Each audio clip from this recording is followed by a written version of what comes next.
All right. Aloha, beautiful beings of light. Rick Ely, thanks for tuning in. Um, you see all my friends here. We got Dusty and Steve, and we're having a little bit of a fireside chat, talking about the journey of personal power and kind of the behind the scenes of what's going into this. There's such, what I'm saying, such an amazing amount of who knows what, because I'm blind and lost my train of thought, but that's okay because I Well, can edit, I'll cut help you out out. anything. I'll help you out. Going through and doing the videos and the information and putting together the course and more specifically the very first one that we did, which is claiming your core purpose. One of the questions I had for you, Dusty, is of all of the things that you could have put first in the course, why did you choose claiming your core purpose? Well, first, that's a great question. And let me frame it in a way. It's like you're asking, why start with why if you're talking about personal power? Why? Well, because your core purpose is your core why. It's your core why for being. And the reason I start there is if you don't know your core purpose, it's sort of like you're trying to claim personal power not coming from where your roots are, where your center is. You're trying to claim personal power out here. It's sort of like ethics, right? We have all these ethics courses in universities now, all these ethics things because of all of the unethical, lack of integrity things people have done. And ethics are like the leaves on a tree. So showing that you have power, like the leaves on a tree, the roots when it comes to ethics is integrity. Integrous comes from the Greek, meaning whole. So when you come from the wholeness, from the roots, it informs and feeds the leaves. In fact, if the roots aren't healthy, the leaves die and the tree dies.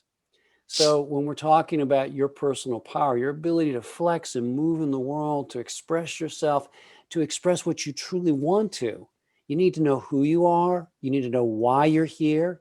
And if you know that core why, everything flows out from you. It's like an artesian well. It's an upwelling of spirit, of power, and grace, which to me is really the essence of Pono, if you think about it. It's really coming from the roots of who I am, knowing why I'm here, and then expressing that, finding ways to express that. If I don't know that, it is a very weak, it's like a muscle builder. Another example I'd use is somebody who builds all their upper body, but they don't build their lower body. So they top heavy, and they got these little spindly legs trying to carry all this muscle around. Well, they're going to collapse. They're going to fall over. Or it's like trying to build muscles on the right side and ignoring the left. You want to start with the integrous, with the wholeness of who you are. And the wholeness of who you are is here's why I'm here. Here's what I'm about. I can share it in a very short sentence. And as one of my colleagues says, that he is an impeccable warrior of the heart and an active agent of love and liberation. Think about that. Mm-hmm. He is an impeccable warrior of the heart and an active agent of love and liberation. He came to that purpose after writing a whole 2 pages and boiling it down.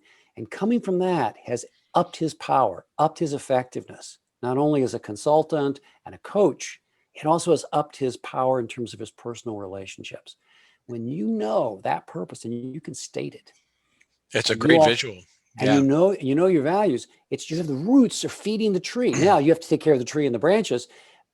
But without that, personal power is ultimately, it looks good on the surface, but there's no real vitality beneath. Does that make sense? Oh, totally. It makes me, if I go to your analogy, so you're feeding the tree, you have that purpose. And so you have a healthy tree, and we know what a healthy tree looks like. Without that purpose, we'll have an unhealthy tree. What does that look like for a person? What are the things that because you've worked with a lot of individuals and groups, what does an unhealthy person look like without that purpose?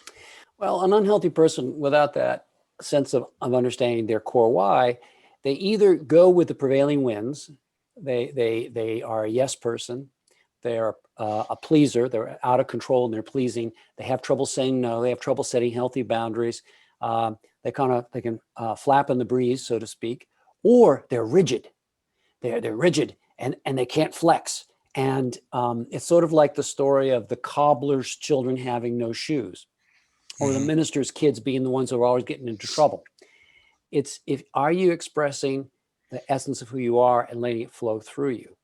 And if you don't know what that is, if you don't have that, what I've seen in executives, what I've seen in individuals, what I've seen in couples, families, is there's either a rigidity because I'm trying to hold on to my strength, but it's a shallow strength, or they don't feel strong and they're moved by the power and the currents of other people who are moving through their life.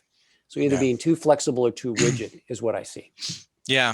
Would you say somebody that's not able to connect to the core purpose, and when they're just doing things, would there be an underlying stress, anxiety, or even depression because there's no connection there? Oh, Steve, that's a great question. Having been trained as a psychotherapist and and as a marital and family therapist, what I can tell you is that many people are leaving. I love the line, are living lives of quiet desperation, sometimes not so quiet.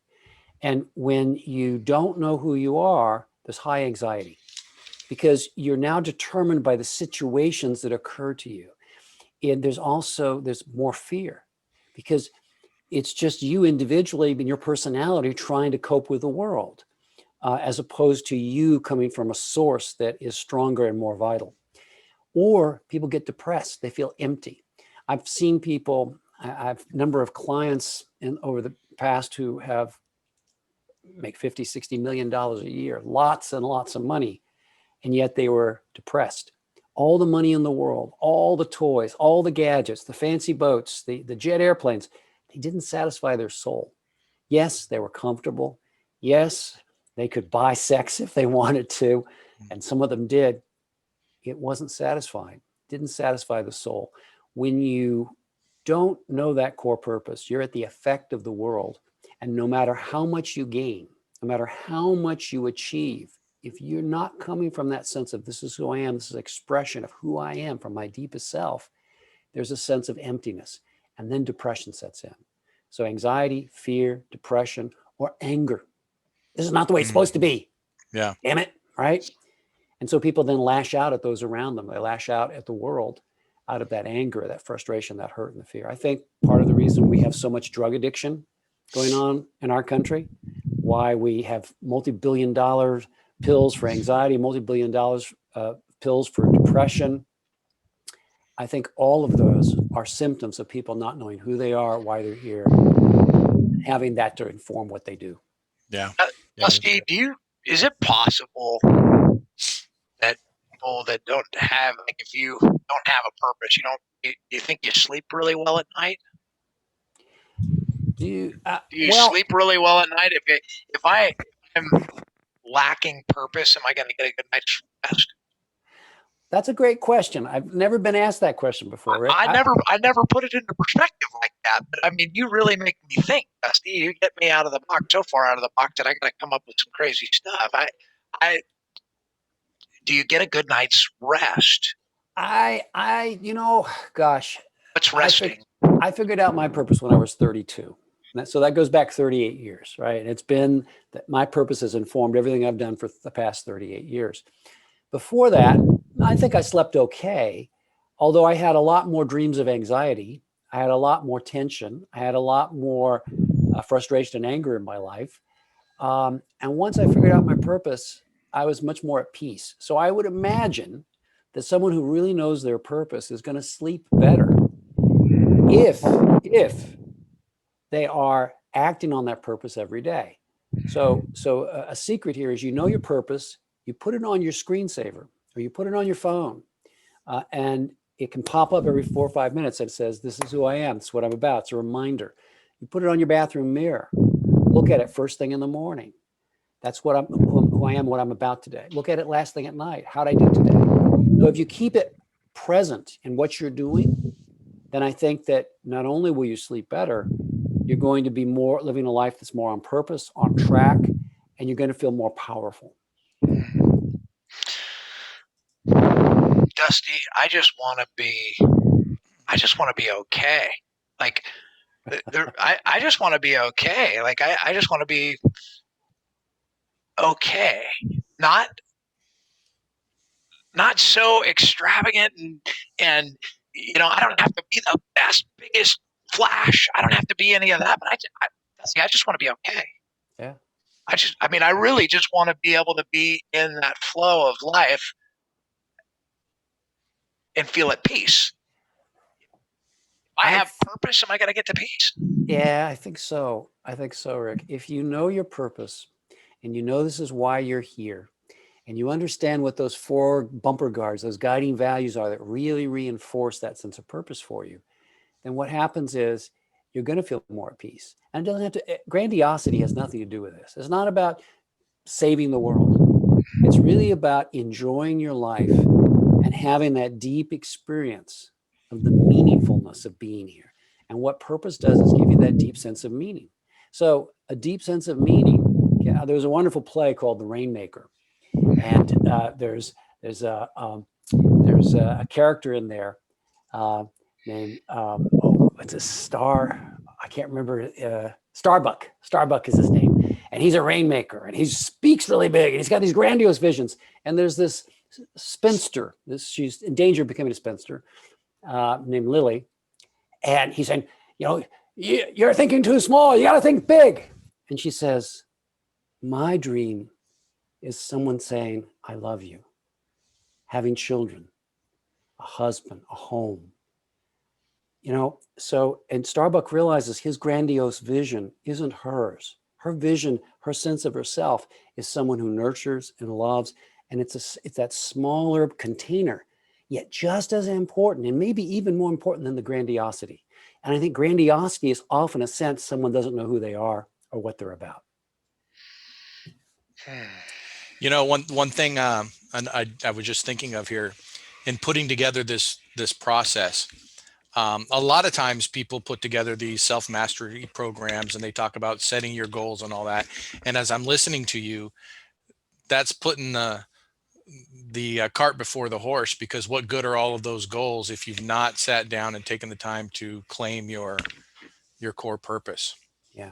That makes sense. And Steve, what I think people talk about, we're coming towards the end of the year here of 2020, and people talk about making resolutions, New Year's resolutions, and 90% of New Year's resolutions are never kept.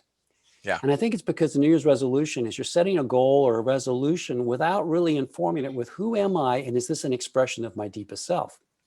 If it's an expression of your deepest self, if it is your expressing your passion, you're going to do it.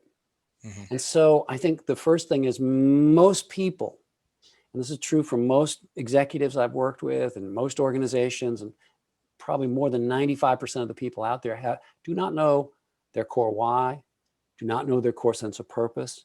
And so they set goals that they think they want. They set goals that they think other people think they should have, but they're not coming from their heart. If it's coming from your heart, nothing's going to stop you from achieving it. Yeah. You're a mom, you're a dad, you're a father, you're a husband.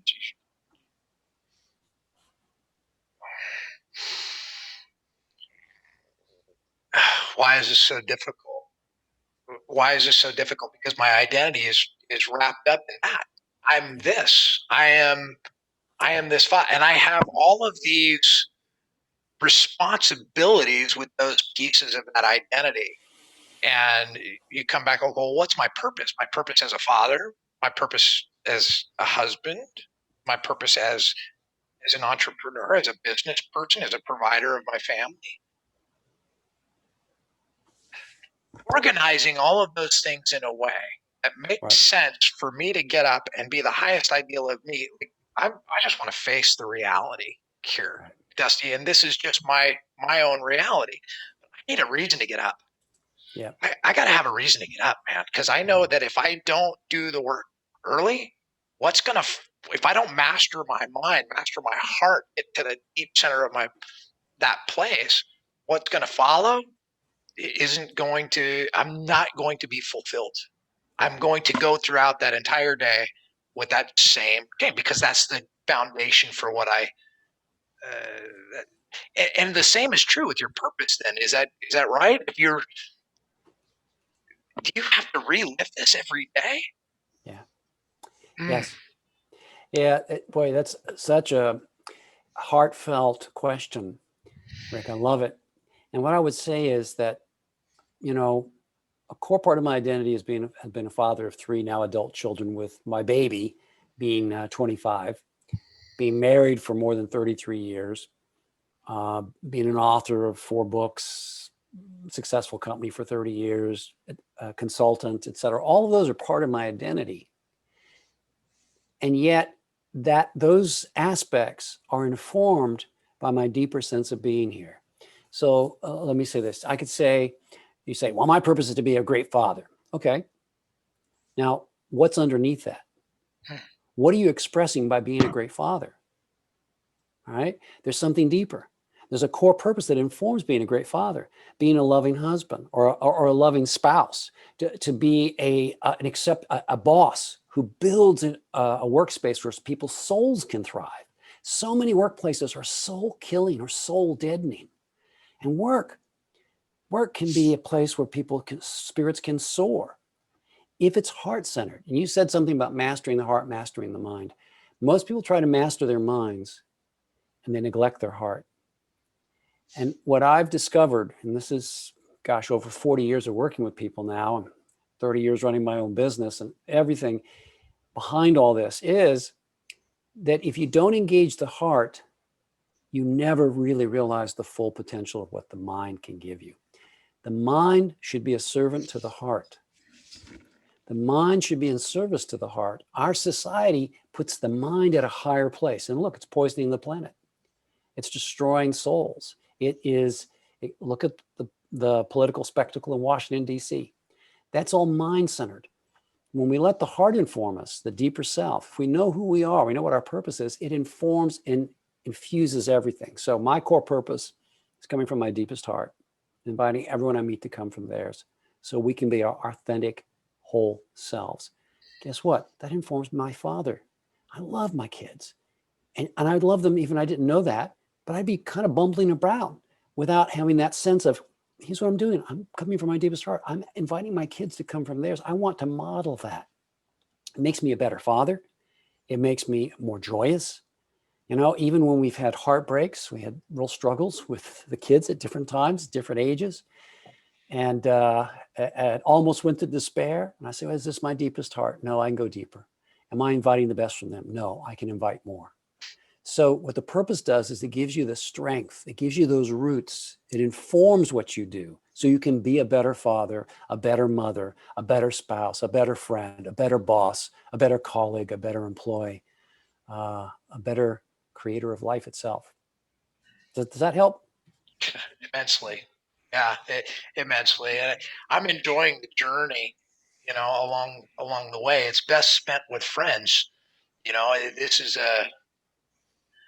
and I say my reason for getting up every day. All I get to do for the rest of my life is play with my friends, have a lot of fun, and share in the Yeah. energy.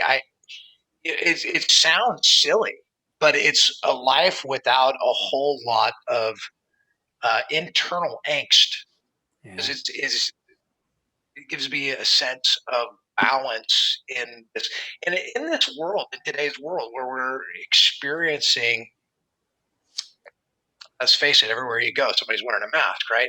For me, what it does is it further clarifies things. It makes it's almost black and white. It makes it easier to be able to respond from my core. Yeah. And you being able to recognize. I heard something today, Dusty, from another one of my mentors. I'm I'm so honored to be in your presence, to be able to have this time Mm. with you and share it with Steve and learn and grow in this environment as we create the journey to personal power, the journey to vision, and journey to fulfillment. I'm learning every day. I am in that space and in that place. My purpose, I'm living out my purpose. Do you understand? I set my intentions to have these conversations. This happened years ago. Mm-hmm. This happened years ago. This is that one piece, one brick at a time. But I have cultivated a vision of, who it is I want to be, where I want to go, what the things Yeah. I want to experience in life. Yeah. And then the tools that you provide in this training, in this journey to personal power, I think people will be able to take that with them wherever they go and Mhm. unpack it wherever they are and be able to give them a foundation for the future, for the life that they really truly want to live. Yeah. That's my hope. That's what, in the creation of this, in the partnering, in the collaboration with the beautiful friends who have gone before me that know things that I don't. Look, surround yourself with the people that you want to emulate. Mhm. Dusty, I don't know who the people you were looking to, that you modeled, that you were watching, that you were paying attention as you were honing your own purpose, and you're creating and developing yourself. But I know I'm not an island, and I haven't done this by myself. So I'm happy to quote you. I'm happy. I'm delighted to quote you and to share that, because it just reaffirms who I am. Mm. I feel like I need That's selfish. to put a warning sign out here, because there's going to be some people that watch this video that are, the goal oriented, type A, they're driven, and and sometimes the words that are used, or the imagery to them, is going to seem very, very soft and fuzzy. And it's like, it's not what I read in my get rich book. And I'd like to share one little analogy, I guess, that I use, or experience, is I use a lot of comparison with animals, training animals. I have the horses and I have the dogs. And I know some people will train their dog and they'll use a shock collar or a collar, and they'll be very rigid and essentially demand obedience. And the dog will be obedient. And so they'll say, hey, see, I'm successful with this method. It works. But then a real dog trainer will say, yeah, but as soon as you're not looking, that dog's going to do what the heck it wants. And a better way is a softer form to get the dog to want to do those things. And I see the comparison with the purpose is what you're doing is you're saying you're not relying on willpower. You're Right. not relying on rigidity. You're saying develop a purpose. So that's what you naturally go to. Great example. When it's a difference between trying to will something cognitively versus feeling the passion for something. Yeah. And I think when we come from our heart, when we discover what we're most passionate about, it informs everything. It changes our way of thinking. And I would say this, that I've experienced executives who've been successful. They are hard, we'll call them hard asses. They're hard asses, very driven, very goal oriented, and they can be very successful. They're not very happy, nor are the people around them very happy. And really talented people, capable people will leave or demand to be paid more because they'll put up with being treated that way if they're paid a lot.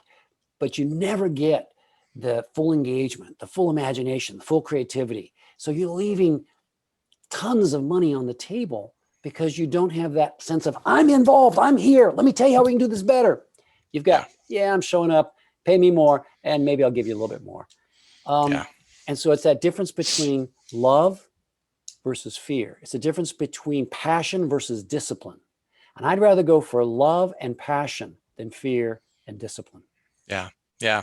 And don't mistake what you are doing now, calling it successful, with what you could be doing if you did it with purpose. Yes, exactly. Yeah. Well said. That makes sense. Well, guys, I could do this all day, but I'm thinking it's going to be kind of long for people that are listening. And so I hope they take it and see it as a better way. It's not necessarily a new way, but sometimes it's presented in different manners. And that's what this whole Pono Quest is about, is to show you a way and then maybe different variations that make sense for each individual person. Yeah. Yeah.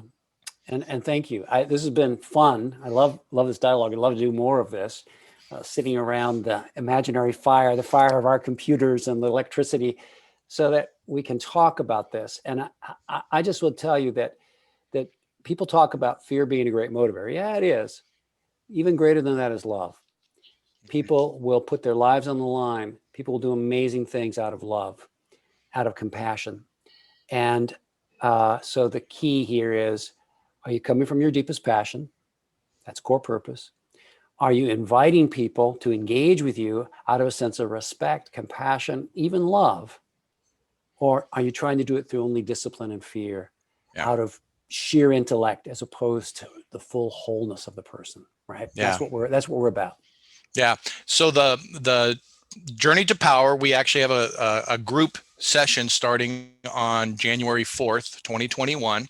If you like the way we had this discussion, imagine being in a group going through the same process and having a discussion like this with a small group where you can ask questions and interact. That's what we're going to actually be doing with the Journey to Power, the Journey to Vision, Personal Power, Journey to Vision, and Journey to Fulfillment. So it's going to be interactive. We give you information.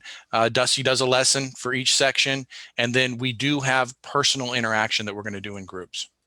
Great. Yeah,